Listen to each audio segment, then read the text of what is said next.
Loretta Johns, Carlton's Media Manager, and we're in the thick of Trade Week, and I'm joined by Carlton's National Recruiting Manager, Shane Rogers. Welcome, Shane. Thanks, Loretta. How are you feeling this week? A bit stressed? I think Telstra's made a few... their stock prices might have gone up with the telephone calls we've had this week, but yeah, no, it's going okay so far. We're pretty positive. Talk me through the lead up to this week, because obviously it's a 2-week period and it's a very small window to secure the players that you may want. Do you go into the week with a plan of we're going to target certain players? Certainly do. Probably we have list management that happens probably 2 times a month, the way we've been doing list management this year. That leads into the trade period, obviously, and with predicting what targets we need for the club, what gaps we're going to have on our list. So 2 of the areas that we need to address is probably a key defender and a key forward as part of that. They're probably the 2 main priorities, so we're trying to address those in the trade period. Well, last week at the draft combine, you said to me that you expected Carlton will be heavily active through the trade period. We haven't done too much just yet, but there's been lots and lots of talk. If I can firstly start by looking at players that we might trade into the club. Western Bulldog Liam Jones is the name on everyone's lips. Tell me a little bit about him and where is that at? Yeah, well, most people know Liam from his Bulldog days. Liam's committed to us, and we've committed to him. We've agreed to terms. So we're working very tirelessly with the Bulldogs to try and arrange a deal. So we think he can come in and address some of the needs as a key forward for us. And, you know, at the Bulldogs, he probably didn't have a lot of support around him. We've got a couple of big tall blokes that he'll get the 3rd defender, the 2nd defender. So he should work out fairly well if we can negotiate that deal with the Dogs. Fairly confident you'll get that one done?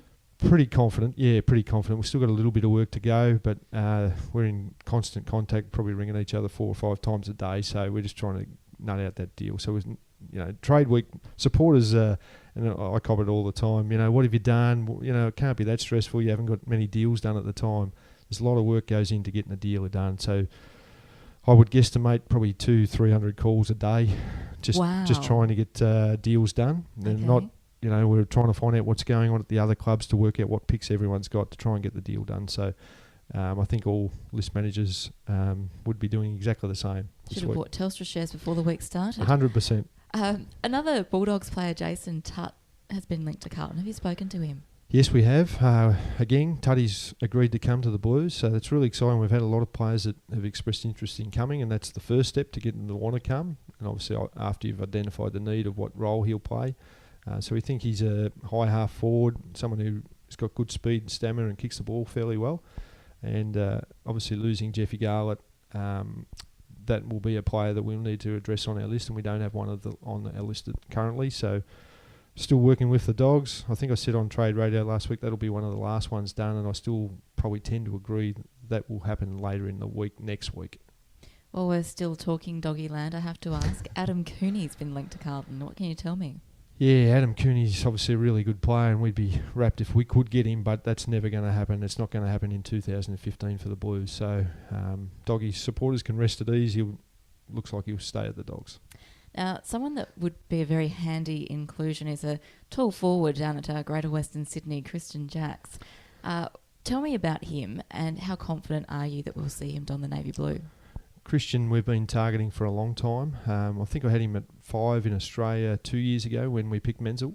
So we've rated him really highly, done a lot of work with Christian over the time. He's committed to us. So we've agreed to terms with his management crew, and he wants to play for the Blues, and we're committed to him and we want him to come. He's a long-term investment. He's probably a 10-year play. He'll still need a little bit of development in his first year.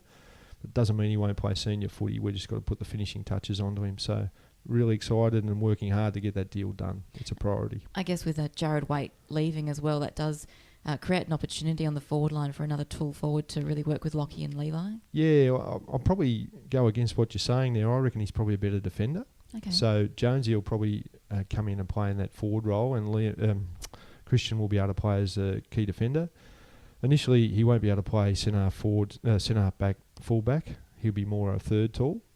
But once he gets his fitness levels up and a little bit more strength on that young frame, he'll be able to play key position player. Potential swingman? Definitely. A bit like Lockie Henderson for the supporters. I think Lockie had played 8 games when he came here. Probably initially took a little while just to adjust to the tempo of the game and to our game plan. Christian will be no different. He'll take a little bit of time, but once he gets it right, he'll be a really handy player for us. One more player being linked to the Blues, bomber Ben Howlett. Have you spoken to him? Not at all. The club hasn't. No one from the club. You know how there's always a. You know, did the player manager, did the footy manager talk to him, did the coach talk to him? No one from the footy club spoken to Ben Howlett. His manager did inquire through us, would we be interested, and we've said no. So again, he won't be at the Blues in 2015. We have got one deal done so far, and that is the departure of Jeff Garlett to Melbourne. Good for him to get a fresh start, of course, but on the back of that, we pick up a 4th round draft pick, and we've swapped our 5th round draft picks to a higher selection. What does that mean for the club going into the draft? I suppose it just gives us flexibility. Obviously, we're disappointed that, you know, we only get pick 60 for Jeff Garlett. He's a really handy player, but it's a good pick. We'll be able to use it. We might be able to on-trade it, you know, for someone like a Tutt or someone else that we identify later in the draft period. So the swap of, I think it was 80 down to 76 was the 2 picks that we've swapped over as well. It's just a little added bonus at the end to make sure we got a bit more value in that trade. So we wish Jeff all the best, but we look forward to the new pick 60 running around for the Blues.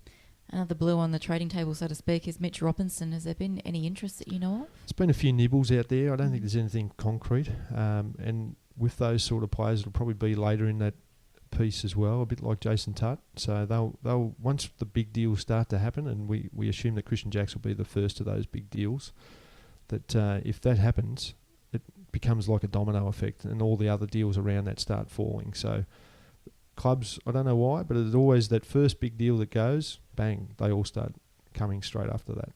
Oh, we expect to see some action in the coming days then. For those who haven't been down to Etihad Stadium and they hear about trade week and people sitting around a trade table, can you actually paint us a picture of what happens down there? Is there a big table that everyone sits around and passes player names across, or how does it work? It's pretty intimidating when you first go in. I've been doing it for 10 years, I think. Almost on the dot was my trade stuff. I've been in it for 20 years, but you go in and each club, they have a draw. So it's like the home and away season. So Carlton might play Collingwood in the first round. So you all have a home room. We've all got our own corporate box. This year it was Andrew McKay and myself that went in and represented Carlton.